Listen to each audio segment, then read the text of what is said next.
할렐루야. 예배에 오신 또 각 처소에서 예배를 드리는 우리 모든 지체들 주님의 이름으로 환영합니다. 우리 주님께 나아가기 전에 우리 기도하면서 우리의 마음을 드리고 정돈하면서 예배를 주님께 드리기를 원합니다. 우리 먼저 이 시대를 위한 기도입니다. 코로나로 위협받는 세계 모든 나라와 백성을 긍휼히 여기시고 회복시켜 주소서. 코로나 방역을 위해 수고하는 많은 이들에게 힘과 지혜를 주시고 위로해 주옵소서. 두 번째, 공동체를 위한 기도입니다. 코로나 바이러스로부터 모든 교우들의 가정과 삶을 안전하게 지켜주옵소서. 몸된 교회가 코로나로 인해 흔들리지 않게 하소서. 모든 교회의 공예배가 다시 회복되게 하소서. 세 번째, 오늘 예배를 위한 기도입니다. 우리가 예배하는 이 자리가 시간을 소비하는 자리가 되지 않게 하소서. 하나님의 위로와 평강이 넘치는 예배가 되게 하소서. 예수님의 이름으로 기도드립니다. 아멘.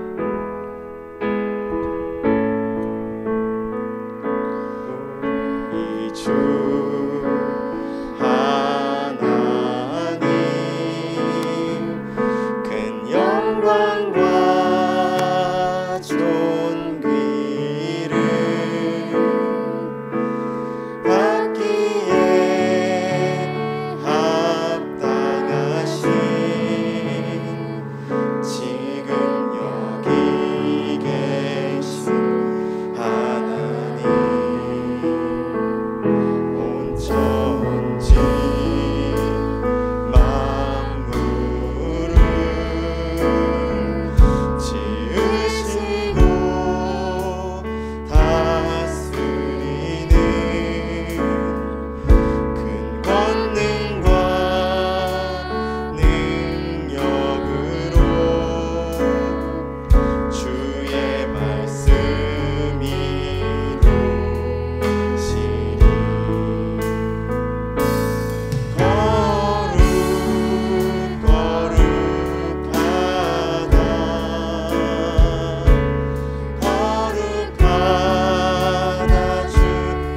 하나님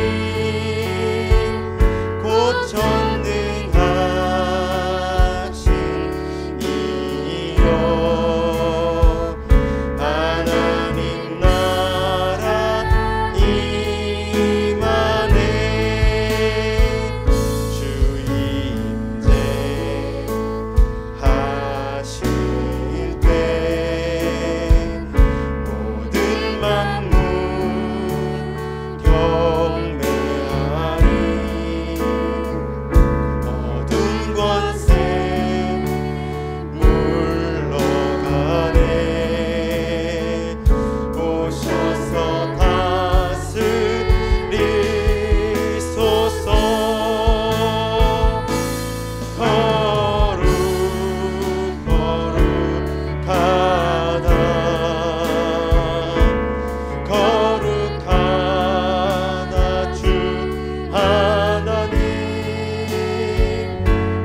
전능하사 천지를 만드신 하나님 아버지를 내가 믿사오며 그 외아들 우리 주 예수 그리스도를 믿사오니 이는 성령으로 잉태하사 동정녀 마리아에게서 나시고 본디오 빌라도에게 고난을 받으사 십자가에 못 박혀 죽으시고 장사한 지 사흘 만에 죽은 자 가운데서 다시 살아나시며 하늘에 오르사 전능하신 하나님 우편에 앉아 계시다가 저리로서 산자와 죽은 자를 심판하러 오시리라.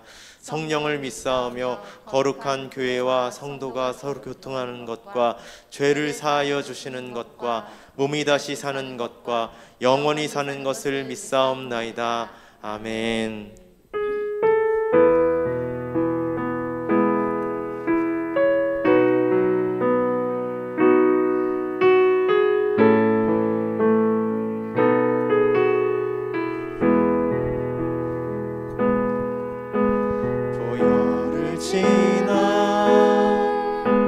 하나님 품으로 보혈을 지나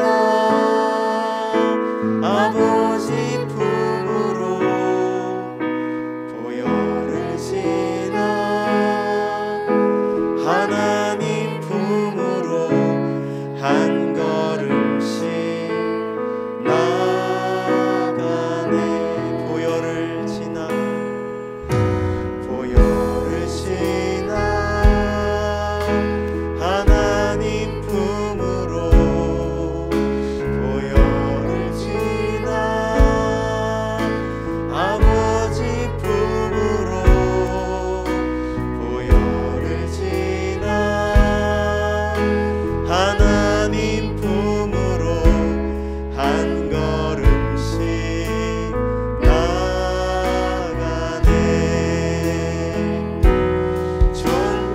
존귀한 주 보혈이 내 영을 새롭게 하시네. 존귀한 주 보혈이 내 영을 새롭게 하네. 보혈을 지나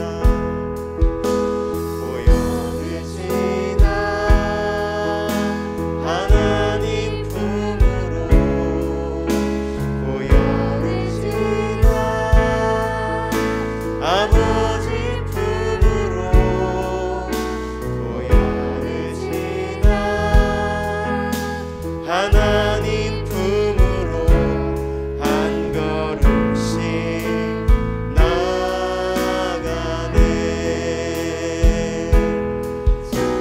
보혈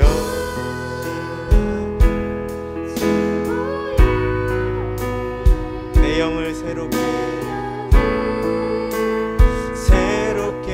하시네. 존귀한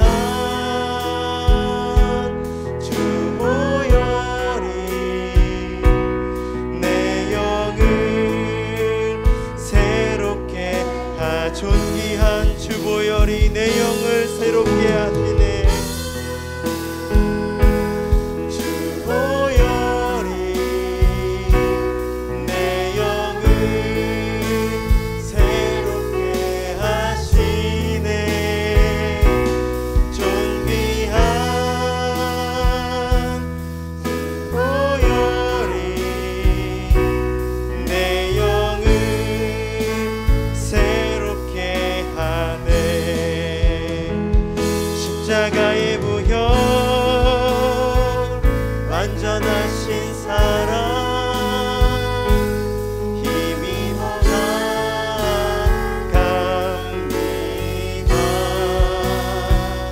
십자가의 보혈 완전하신 사랑 힘입어 예배합니다.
다시 한번 고백할까요? 주의 보좌로 나아갈 때에 주의 보좌로 나아갈 때에 어떻게 나가야 할까? 나를 구원한 주의 십자가 그것을 믿으며 주의 보좌로 나아갈 때에 주의 보좌로 나아갈 때에 나 여전히 부족하나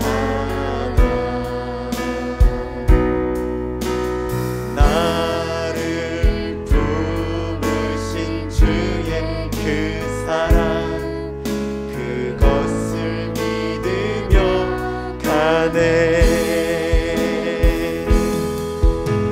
자격 없는 내 힘이 아닌 오직 예수님의 보혈로 자격 없는 내 힘이 아닌 오직 예수님의 보혈로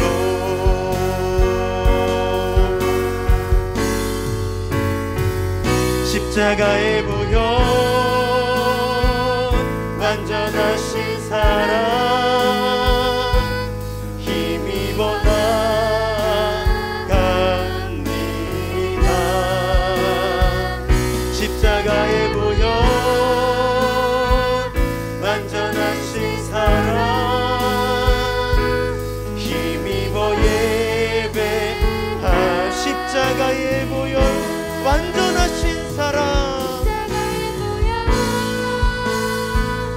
완전하신 사랑 힘입어 나갑니다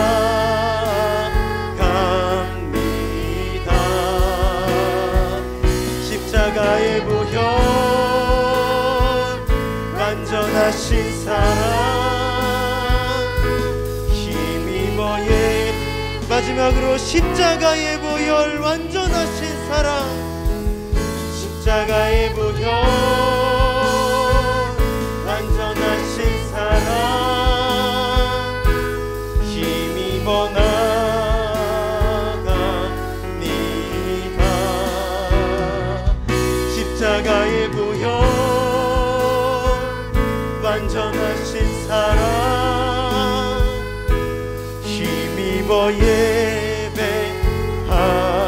예배합니다 부르신 곳에서 나는 예배하네 어떤 상황에도 나는 예배하네 부르신 곳에서 나는 예배하네 어떤 상황에도 나는 예배하네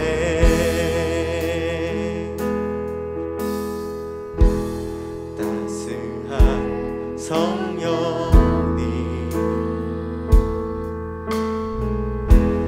마음으로 보내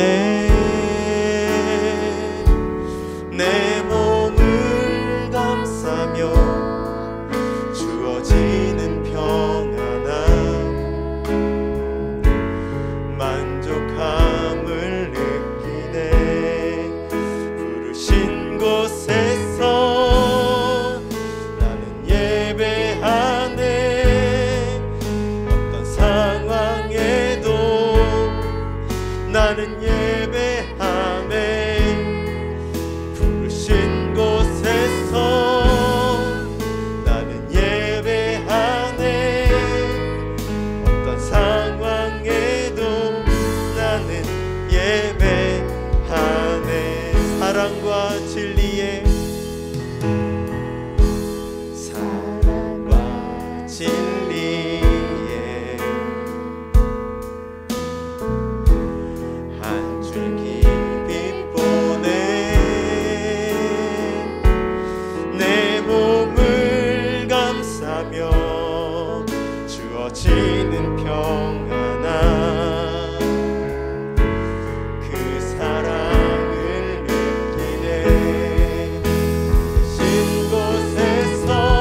내가 걸어갈 때 길이 되고 살아갈 때 삶이 되는 그곳에서 예배하네.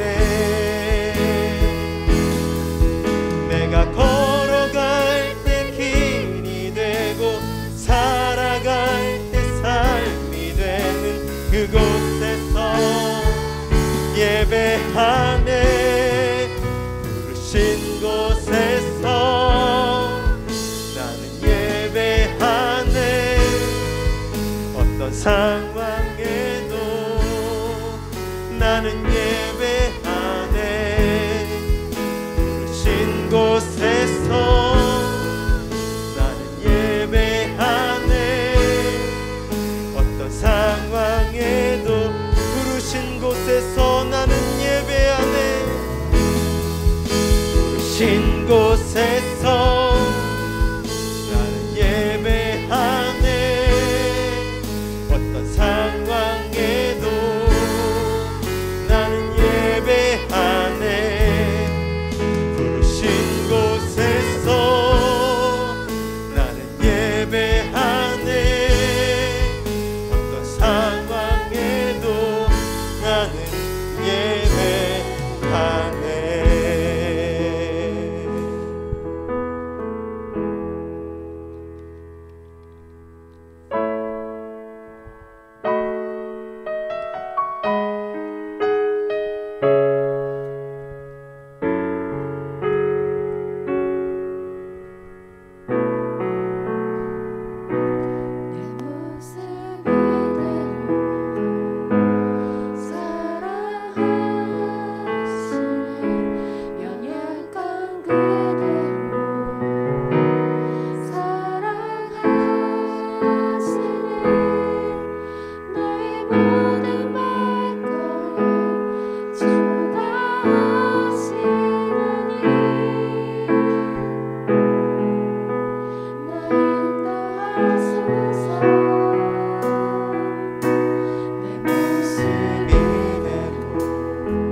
다시 한번 고백할까요?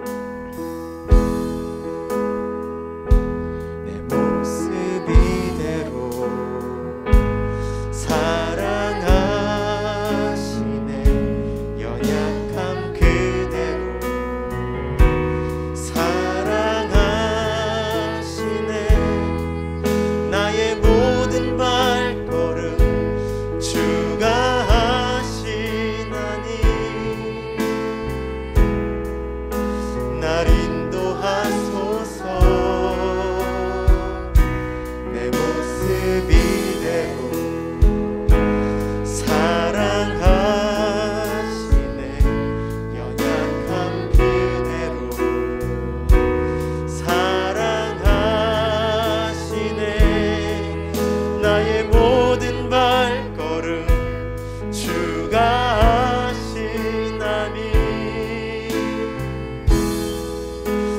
날 인도하소서.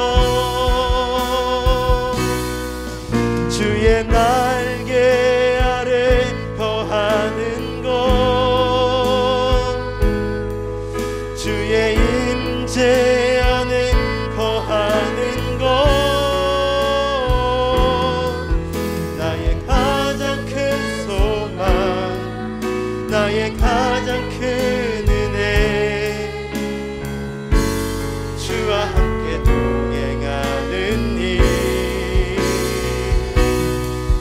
주의 날개 아래 거하는 곳, 주의 임재 안에 거하는 곳, 나의 가장 큰 소망, 나의 가장 큰 은혜, 주와 함께 동행하는 일. 아버지 사랑 내가 노래해, 아버지 은혜 내가 노래해. 그 사랑 변함없으신, 거짓 없으신, 성실하신 그 사랑, 상한 갈 때 꺾지 않으시는,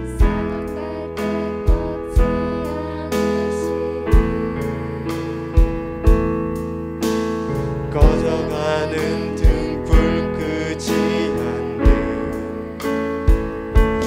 그 사랑, 변함없으신, 거짓 없으신, 성실하신 그 사랑,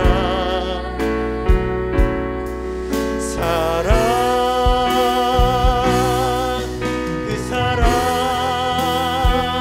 날 위해 죽으신, 날 위해 다시 사신 예수 그리스도, 다시 오실 그 사랑, 죽음도 생명도 천사도 하늘의 어떤 권세도 끊을 수 없는 그 사랑, 예수 그 사랑, 날 위해 죽으신,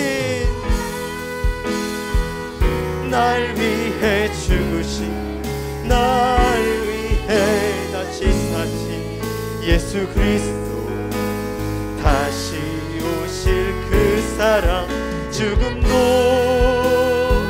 생명도 천사도 하늘의 어떤 권세도 끊을 수 없는 영원한 그 사랑. 예, 이 시간 같이 기도할 때 예배를 위하여서 주님의 사랑을 또 경배하며 예배를 받아달라고 우리가 주여 한번 부르짖고 주님 앞에 기도하며 나아갑니다.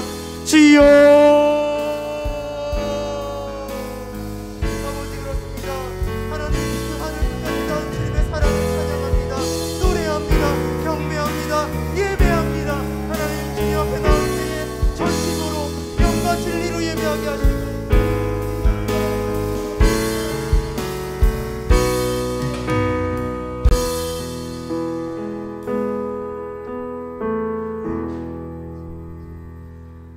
사랑과 은혜가 충만하신 주님 감사합니다. 오늘도 우리를 예배 가운데로 불러주시고 함께 예배하셨으면 감사드립니다.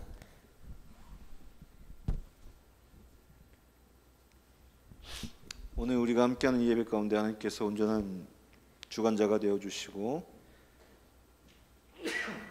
우리의 생각과 또 우리의 감정이 아닌 하나님을 향한 온전한 마음만 올려드리는 우리의 예배가 되게 도와주시옵소서. 이 시간이 부족한 자가 또 이 단위에 섰습니다. 하나님께서 지혜 주시고 성령님 함께하여 주셔서 온전히 말씀을 나눌 때에 듣는 이와 전하는 우리 모두가 그 말씀 가운데 하나님의 놀라운 일을 누릴 수 있도록 도와주시옵소서. 예수님 이름으로 감사하며 기도드립니다.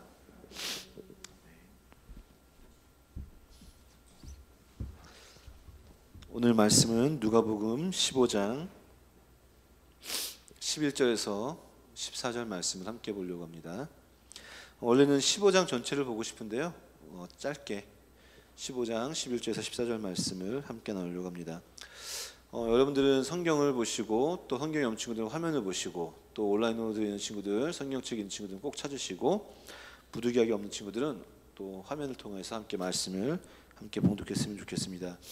이 시간 제가 먼저 봉독해 올리겠습니다. 제가 먼저 봉독하겠습니다. 또 가라사대 어떤 사람이 두 아들이 있는데 그 둘째가 아비에게 말하되 아버지여 재산 중에서 내게 돌아올 분깃을 내게 주소서 하는지라.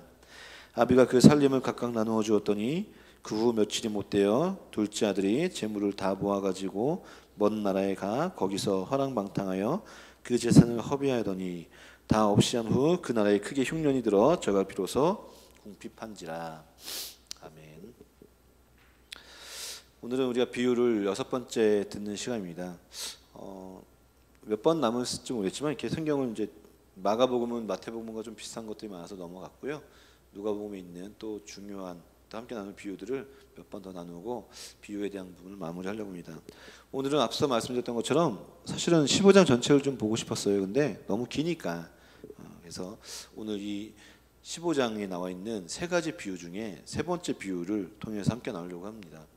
15장을 보면은 여러분들이 말씀을 좀 꼭 한번 읽어봤으면 좋겠어요. 15장에는 비유가 세 가지가 나와요. 세 가지가 나오는데 첫 번째 비유는 어린 양 비유, 잃은 양 비유예요.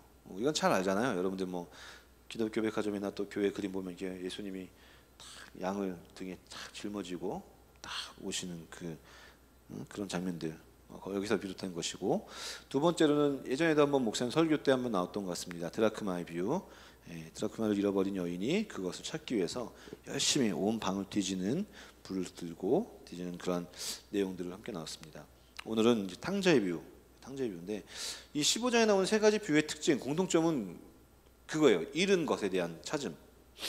근데 그 잃은 것에 대한 영역과 또 대상이 좀 다르죠. 첫 번째는 어떤 것입니까? 그 잃은 대상이 바깥에서 잃었고, 그리고 그 대상이 누구죠? 양. 이 양은 어떤 존재입니까? 양은 사실은 굉장히 컨트롤하기 힘들다고 해요. 그러니까 우리가 뭐 말로는 순한 양이라고 하는데 양이 이렇게 순하지가 않대. 양이 굉장히 괴팍하고 굉장히 이렇게 생긴 것만 애가 좀 순둥이 같이 생겼는데 사실은 그렇지가 않대요. 굉장히 괴팍합니다. 그래서 굉장히 조련하기도, 그리고 어디 꼴을 먹이러 다니기 때도 사실 굉장히 쉽지 않은 동물이라고 합니다. 근데 그러니까 첫 번째 비유에서 나오는 잃은 양은 뭐죠? 사실 뭐 자기가 갈 길을 몰라서 헤매어서 길을 잃었던 양이 될 수가 있겠죠. 뭐 의도적으로 했겠습니까? 양이 자기 마음대로 그냥 그 본능 그대로 나갔던 그 양이겠죠. 두 번째는 그 가치에 대한 부분이죠. 아무것도 아닌 것 같던 그 작은 금액이지만 그 금액이 사실은 그 당시 가지고 있던 여인들에게 있어 중요했던 혼인증표였던 것 중에 10개를 묶어서 줬던 그 목걸이나 팔찌 같은 것이었는데, 그것 중에 하나가 빠지면 그 존재, 그 가치가 없는 것이기 때문에 그 하나를 찾기 위해서 온전한 그 사랑하는 사람의 애정 표현에 대한 부분을 찾기 위한, 열심으로 찾기 위한 여인에 대한 이야기가 두 번째 비유였죠. 오늘은 이제 탕자, 우리가 너무나도 잘 아는 탕자 비유예요. 이 탕자 비유는 어떤 것입니까? 가정 안에서 있었던 그 둘째 아들이 가출을 하는 거죠. 이것은 스스로가 자기의 지위를 포기하는 것입니다. 오늘 그 내용이 오늘 본문에 나와요. 세 번째 비유, 또 가라사대 어떤 사람이 두 아들이 있었다고 합니다. 두 아들이 있었는데 이 두 아들이 이제 첫째가 있었고 장남이고 둘째 아들이 있었는데, 이 아버지가 뭐 얼마만큼인지는 모르겠지만 뭐 재산이 있었겠죠. 재산이 있었는데 그 재산을 이 둘째 아들이 어느 날 와서 분깃을 달라고 합니다. 재산, 분깃이라고 얘기하죠. 오늘은 우리가 이 본문에서 세 인물이 등장하잖아요. 아버지, 장남, 그리고 둘째. 이 둘째 아들에 대한 행적을 통해서 한번 살펴보려고 하는데, 셋 다 사실 정상적인 행동은 아니었어요. 먼저는 이 막내 아들을 봤을 때, 막내 아들이 방금 얘기했던 것처럼 아버지 앞에 재산을 요구합니다. 그 재산을 요구할 때에 우리는 이렇게 생각할 수 있어요. 아니 뭐 오늘날 개념에서 상속받을 유산이 있는데, 법적으로 유산이 있으면 그거 가서 당당하게 달라고 하면 그게 안 됩니까? 안 돼요. 이 당시에서는 안 되고, 사실 오늘날도 사실 쉽지 않은 일이에요. 이 당시에서 이 고대 이 이스라엘 고대 근동 유대 지역에서 있었던 상속의 개념은 사실은 이제 신명기에 나오는 말씀을 통해서 보면 장남이 굉장히 많은 부분을 가져가요. 장남이 거의 3분의 1을 가져가요. 3분의 1을. 그리고 나머지 그 형제들이 이렇게 나눠 갖는 거죠. 근데 어쨌든 그 나머지 자녀들에게도 상속될 유산이 있음에도 불구하고 먼저 달라고 하는 그 목적, 그리고 먼저 달라고 하는 그 의미는 무엇이냐? 자기가 그 공동체, 가정 공동체를 어떻게 합니까? 떠나고 탈피하고 싶은 그런 욕망이 있었던 것이죠. 그리고 그 둘째 아들이 두 번째 이해 안 되는 것은 뭐냐면, 재산을 달라고 하는 것은 뭐냐면, 그 당시 재산을 물려줄 수 있는 상황은 어떤 것이냐? 아버지가 이제 다 수명이 다했을 때,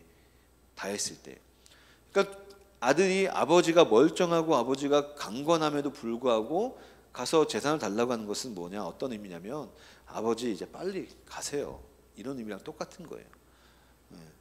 그래서 오늘 본문에 나오는 이 재산 분기시라고 하는 단어를 보면 어떤 단어냐면, 그냥 우리가 이 성경에서 나오는 그냥 돈, 어떠한 가치가 아니라, 성경에서 보면 이 분기시는 언어가 어떤 것이냐면 근원, 본질이라고 이렇게 단어에서 파생이 됐어요. 그러니까 삶을 살아가는 데 있어서의 가장 기본적인 것. 근데 이 둘째 아들은 그 가정에서 기본적인 그것을 자기가 떼어서 자기 스스로, 자기 마음대로, 자기 욕망대로 그 가정을 떠나고 싶은 그런 욕심으로 빨리 달라고 했던 거야. 어떻게? 아버지는 죽어도 상관없으니까 빨리 나 주세요. 이런 패륜적인 행동이었죠.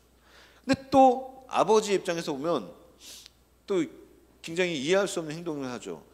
어떤 행동을 합니까? 그걸 또 들어주는 거야. 그거를. 사실 이 고대 사회일수록 어때요? 가부장적 시대여서 아버지의 권위와 또 아버지의 어떠한 그 위험은 사실 굉장히 커요.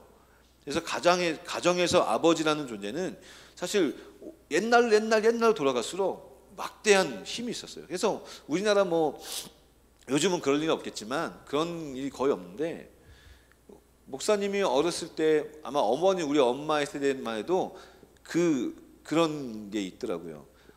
엄마들, 여자들의 상이 따로 있고, 우리나라 실제로 있었던 거잖아.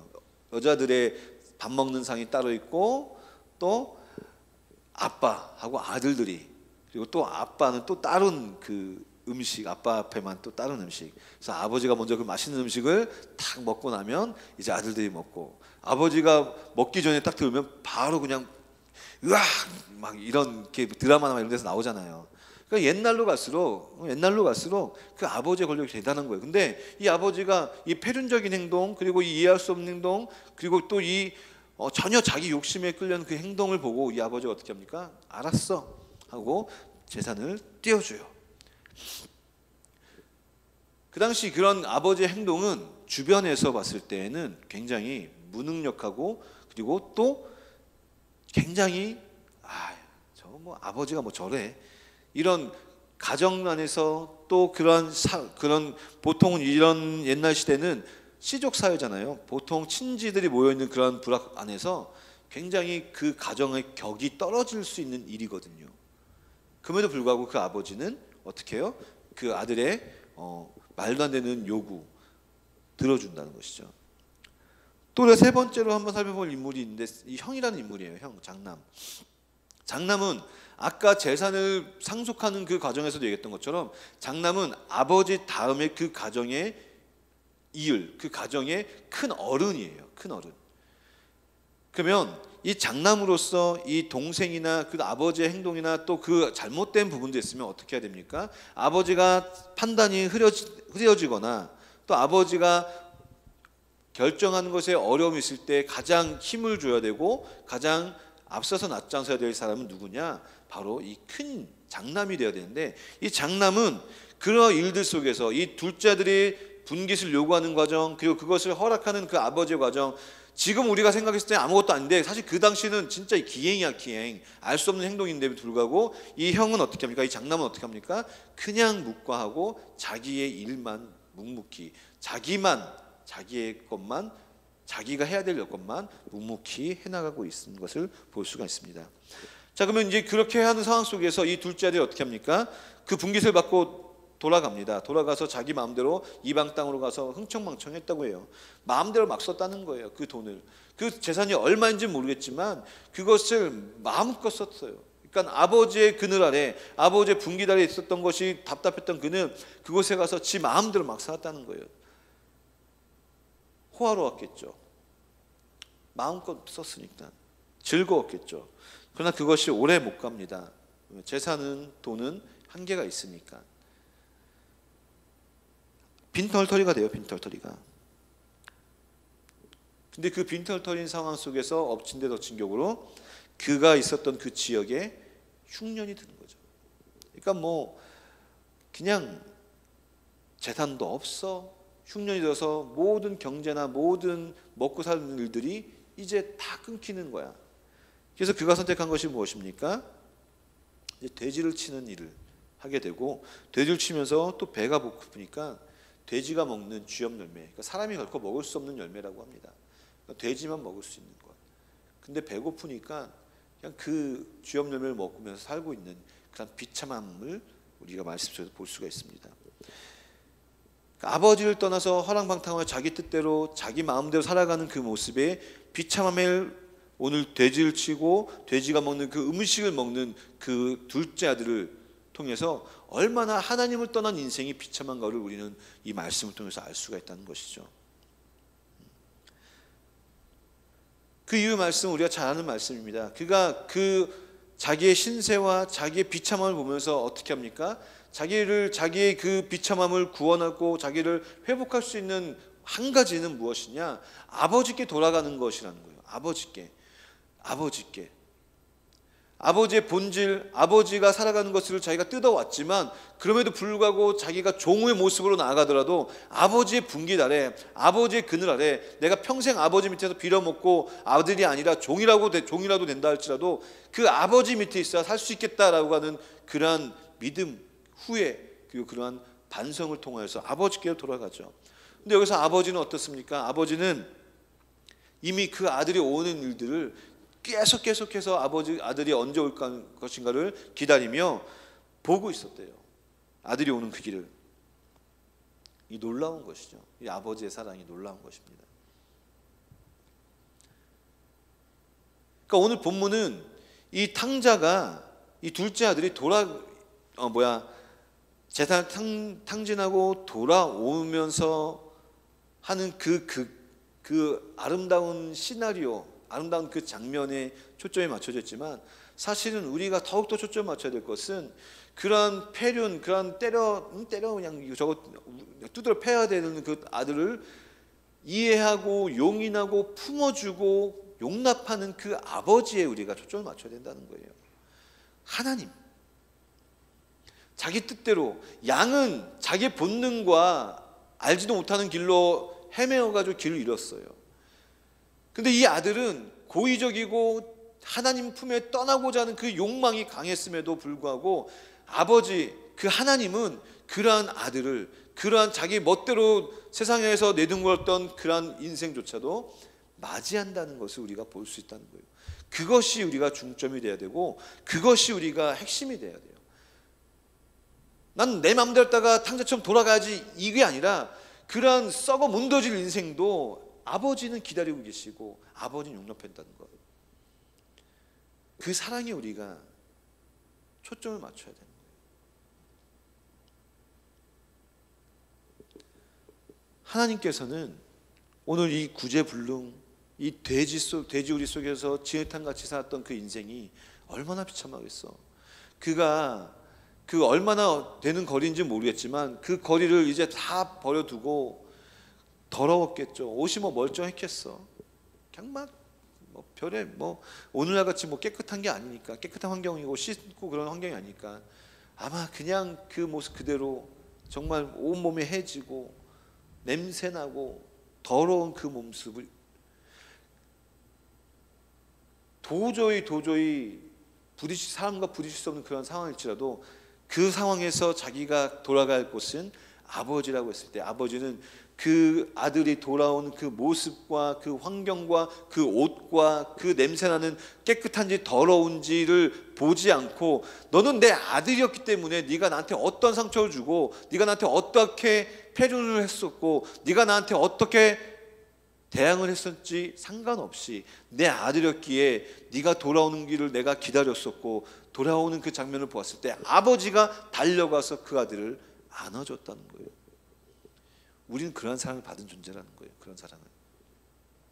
나도 여러분들도 그러한 사랑을 받고 그 사랑 때문에 예수님께서 이 땅에 오셨다는 거예요. 엄청난 거지. 나의 나됨으로 인해서 하나님이 나를 사랑하신 것이 아니라 진흙탕에서 똥밭에서 굴러온 인생일지라도 하나님께서는 우리를 사랑하셨다는 거예요. 그 애틋한 사랑 가운데 찬물을 끼얹는 인물이 있죠. 바로 누굽니까? 바로 큰아들. 장남이 그런 장면을 통해서 이제 하나님께서 잔치를, 그 아버지께서 잔치를 베풀어요. 왜? 내 죽다 살아온 아들이 있기 때문에 너무너무 행복한 거죠. 근데 그 잔치를 못마땅해 하는 인물, 큰아들이 있어요. 너무너무 기분 나빠. 나는 열심히 아버지 당신 밑에서 돈 다 갖다 말아먹고 온 저놈보다 나는 매일매일 당신의 말에 순종하면서 열심히 일했는데 나한테는 작은 것 하나도 잡지 않고 저 아들이 돌아오니까 소를 잡아. 기분 나빠. 그래서 오늘 이 비유에서는 세 가지 인물이 나온 것을 다시 한번 생각해보고 정리해 봅시다. 하나는 말도 안 되는 아버지, 말도 안 되는 사랑을 가지고 있는 아버지, 드라마에서나 영화에서 나올 법한 이 아버지. 두 번째로는 정말 영화에서 나올 법한 아주 못해 처먹은 둘째 아들. 근데 세 번째는 뭐죠? 장남인데 정말 자기밖에 모르고 아버지의 마음도 헤아리지 못하고 동생이 어긋나는 것을 그냥 지켜만 보고 자기는 그냥 자기만큼만 하면 된다는 이기적인 아들. 이 아들, 셋 장남을 보면은 이 이야기가 어떻게 시작된가를 우리가 살펴볼 필요가 있는데 바로 15장 처음에 보면 예수님께서 죄인들과 세리들과 밥을 먹고 있는 상황에서 바리새인과 서기관들이 그 예수님 향해서 질타하는 거죠. 그래서 우리는 이 큰형, 이 장남을 누구로 표현할 수가 있냐? 바로 죄인들과 함께하고 죄인들을 사랑하는 그 예수님을 못마땅히 여기는 이 바리새인들인 거야. 저들의 구원이 탐탁치가 못해. 왜? 자기네는 열심히 신앙생활했고 열심히 금식도 하고 했는데 자기들 멋대로 죄 짓고 삥 뜯고 자기 몸 마음대로 굴리고 있는 저 죄인들을 구원받는 게 이해할 수가 없다는 것이죠. 그러나 이 바리새인들은 그 하나님의 사랑을 몰랐어요. 이 장남은 그 아버지의 큰 사랑을 몰랐어요. 이 장남은 자기를 사랑하는 것처럼 둘째 아들도 둘째 아들을 사랑하는 것처럼 자기를 사랑하는 그 아버지의 마음은 요만큼도 몰랐던 거죠. 늘 있었으니까 그냥 그 아버지는 내 아버지였고 자기는 자기였고 이런 상황에 익숙했던 것이죠. 말씀을 정리해 봅시다. 오늘 비유에서 나온 이 세 가지 인물, 이 세 집안, 이 세 가지 인물이 속해 있는 이 집안은 말도 안 되는 집안이에요. 흔히 말해서 홍가루 집안일 수 있어요. 오늘날은 우리가 이해할 수 없지만 이 당시를 봤을 때 이 집안은 정상적인 집안이 아니야. 아버지가 어떻게 자기 재산을 살아있는데 재산을 요구하는 그 아들을 용서해? 말도 안 돼요. 어떻게 그 아들이 멀쩡히 살아계신 아버지가 있는데 그 재산을 요구해? 말도 안 돼요. 어떻게 아들과 아버지가 저런 비이성적인 생각을 하는데 큰아들 장남이 가만히 있어? 말도 안 되는 집안이요. 그런데 그 말도 안 되는 집안이 바로 하나님이 사랑으로 이끌어가는 그 나라예요. 용납과 허용, 사람의 감정과 사람의 생각으로는 이해할 수 없는 그 가정, 그 나라, 하나님의 나라. 사람은 깨끗한 사람이 구원받아야 되고 착한 사람이 구원받아야 된다고 생각하지만 아니요. 하나님은 우리 존재로 사랑하기 때문에 우리를 아들 삼아 주셨고 우리가 저 진흙탕에서 구르고 비참한 상황이 있더라도 하나님은 우리의 아버지가 되시고 우리가 하나님의 자녀이기 때문에 우리를 받아주신다는 그 은혜, 그 사랑을 우리가 꼭 기억하셔야 됩니다. 우리가 어떠해서 하나님이 우리를 사랑하신 것이 아니에요. 우리 모습은 그대로 하나님 앞에 나아가세요. 때로는 이 둘째 아들처럼 망나니 같은 인생을 살 수도 있어요. 나도 그랬고 나도 지금도 그럴 수도 있어. 언제 우리는 이 장남, 이 둘째 아들처럼 하나님의 품에 떠나서 하나님의 그 분깃이 싫어서 그것을 뛰쳐나오고 싶은 마음이 올라올 수 있어요. 그럼에도 불구하고 분명한 것은 우리를 기다리고 있는 그 하나님, 여전히 우리를 사랑하는 그 하나님이 계시다는 것을 잊지 마시고 그 사랑 안에서, 그 사랑 가운데서, 그 풍성한 사랑 안에 거하는 우리 모두가 되기를 간절히 소망합니다. 이 시간 함께 찬양하고 기도하길 원합니다. 아버지 사랑 내가 노래해, 우리 찬양하면서 그 하나님의 아버지의 사랑을 다시 한번 이 찬양하면서 묵상해 봅시다. 아버지 사랑 내가 노래해.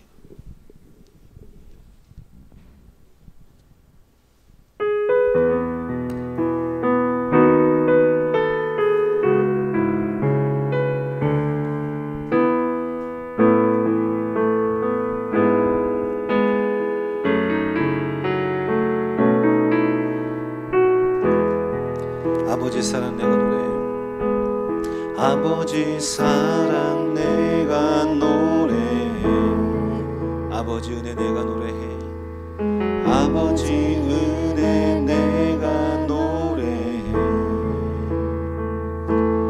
그 사랑 변함없으신, 거짓 없으신, 성실하신 그 사랑. 상한 갈 때 꺾지 않는, 상한 갈 때 꺾지 않으시니, 꺼져가는 등불 끄지 않는, 꺼져가는 등불 끄지 않는 그 사랑, 그 사랑 변함없으신, 거짓 없으신, 성실하신 그 사랑. 사랑, 그 사랑, 날 위해 죽으신, 날 위해 다시 사신 예수 그리스도, 다시 오실 그 사랑.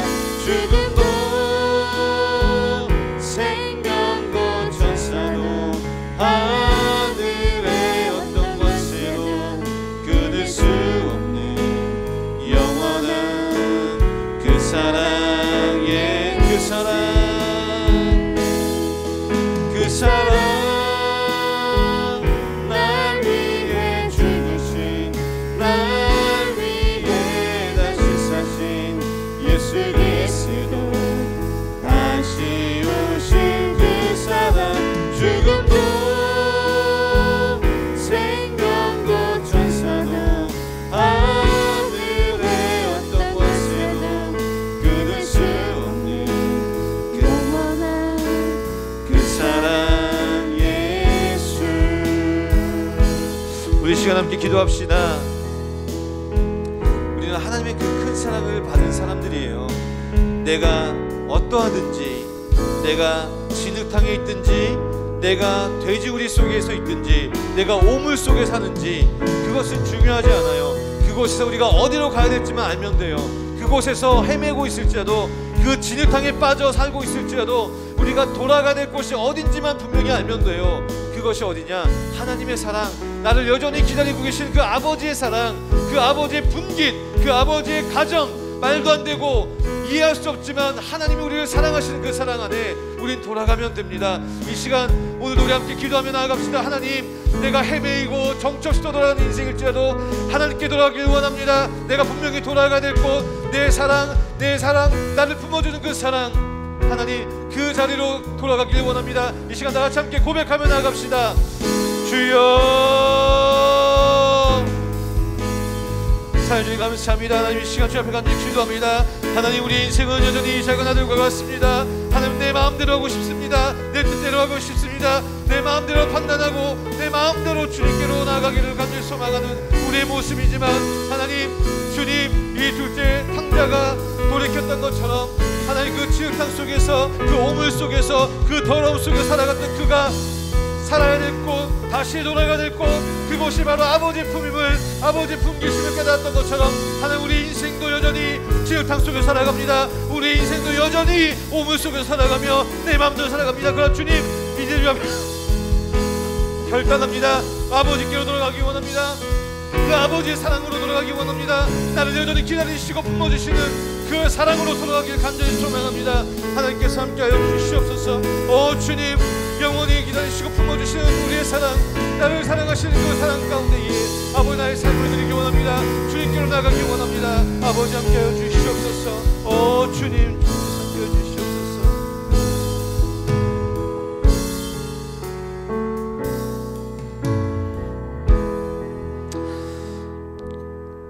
사랑해 주님 감사합니다. 하나님, 오늘도 이 부족한 자를 통해서의 말씀을 함께 나눴습니다.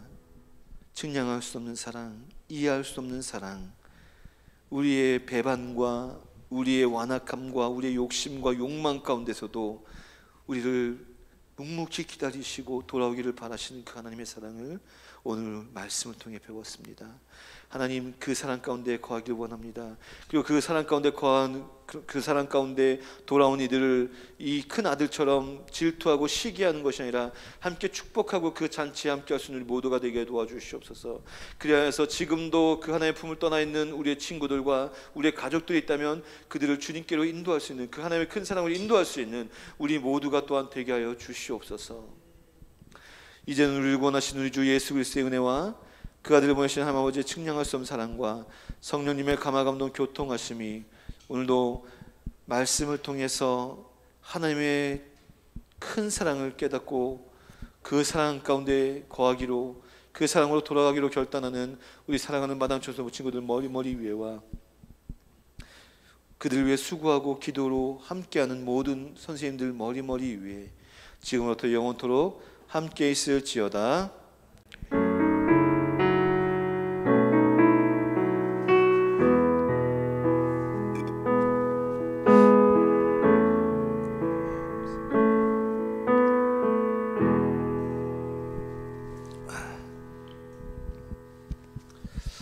광고 말씀드리겠습니다. 20% 예배 인원이 허용이 되고 있습니다. 오늘 또 현장 예배로 참석한 우리 소율이하고 또 가연이도 있는데요. 3월부터는 우리가 각 팀별로 2팀씩, 지금 20%면 이 예배 현장에 20%면 20명이 좀 넘게 앉을 수 있습니다. 그래서 3월부터는 우리가 로테이션으로 2팀씩 이 예배 현장 예배를 드리도록 하겠습니다. 그래서 현장 예배를 드리고 또 드리는 친구들, 물론 온라인 예배 드리는 친구들도 출석하는 거고 현장 예배도 출석이고, 그리고 또 현장 예배를 드릴 때에 모든 팀원들, 제적 가운데 올라가 있는 모든 팀원들이 100% 출석한 팀에게는 또 플러스 달란트를 추가로 드리도록 하겠습니다. 그래서 여러분들이 서로 격려해서 함께 예배하자, 또 함께 예배 동참해보자 하는 그러한 취지로 진행합니다. 그리고 너무 현장 예배를 떠나 있는 친구들이 많아서 20%가 3월달에 진행된다는 가정입니다. 그러니까 정부에서 또 막 올려가지고 현장 예배 안 됩니다. 근데 우리는 드릴 겁니다. 이렇게 하진 않을 거예요. 그러니까 지금 우리 2단계 20% 예배 인원이 유지가 되어지고 정부에서 또 지침이 이렇게 따라졌을 때 진행된다는 거 꼭 기억하시고, 다음 주에 3월 예배 팀을 제가 광고로 미리 한 주 전부터 공지를 하겠습니다. 그래서 그 팀원들은 이렇게 함께 오셔서 이 자리에서 함께 예배했으면 좋겠고요. 정말 함께 찬양으로 동참했으면 좋겠습니다. 그리고 계약이 이제 얼마 안 남았죠? 다음 주가 계약인 걸로 알고 있습니다. 정말 시간이 빨리 가죠. 코로나라고 집에만 뒹굴뒹굴하면 시간 안 갈 줄 알았는데 시간은 어떻게든 더 빨리 가는 것 같더라고요. 그러니까 여러분들 마지막까지 시험 관리 잘 해서 마무리했으면 좋겠고요.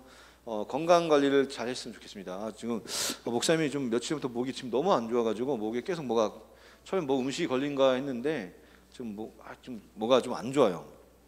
계속 기침을 생기면 계속 걸리는 느낌이 드는데 하여튼 건강 관리 잘 해주시고 병원에 좀 가봐야 되겠어요. 하여튼 목사님 건강을 위해서 좀 기도해 주시면 감사하겠습니다. 말하기도 좀 힘드네요. 그리고 예배 후에는 팀별 모임, 줌 모임은 계속 진행되고 있습니다. 그래서 여러분들 꼭 팀 선생님들과 함께 화상으로 얼굴을 마주하고 꼭 기도 제목과 또 필요한 부분들, 그러니까 필요한 부분들이면 사소한 것도 다 괜찮아요. 심심해요. 어느 날 뭐 언제 엄마 아빠 없는데 배고파요. 뭐 라면 먹기 지겨워요. 이러면 선생님들한테 얘기하고 선생님들이 못 가면 목사님이 만나줄 테니까 맛있는 거 사줄 테니까 편하게 얘기하세요. 편하게. 그러니까 꼭 선생님들하고 편하게 대화하고 또 어려운 부분들, 기도할 부분들, 또 뭐 속상한 부분들이 있다면, 좋은 일이 있다면 꼭 같이 이야기하고 또 함께 힘든 거는 힘든 대로 같이 슬픔을 나누고 또 기쁨을 또 나눠서 함께 같이 기뻐할 수 있는 우리 마당 청소년부 공동체가 됐으면 좋겠습니다. 예, 예배 마치고 팀별 모임 진행하도록 하겠습니다.